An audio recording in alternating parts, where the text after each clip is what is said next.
अस्सलाम वालेकुम मेरे प्यारे व्यूअर्स, आज मैं फिर से व्लॉग बनाने जा रही हूँ और यहाँ पे सारे प्यारे प्यारे बच्चे हैं। तो बच्चा लोग, इनमें एक नौजवान भी है, इसको आप देख सकते हैं। यूसुफ कुछ कहना चाहोगे? नहीं, ये हमारे बहुत मशहूर शायर है। आप कुछ बोलना चाहोगे? ये बहुत मशहूर। कुछ भी नहीं, आप बोलना चाहोगे?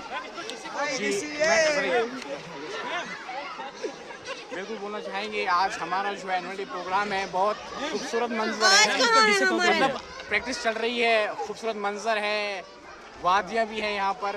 ऐसे ही थोड़ी हमारा स्कूल ग्रीन लैंड है, ग्रीन लैंड है। बहुत खुशनुमा मंजर है, गुलाबी गुलाबी ठंडी है। एक करना चाहूँगा इस मौसम को देखकर कि आखिरी पत्थर के बाद आएगा, आखिरी पत्थर के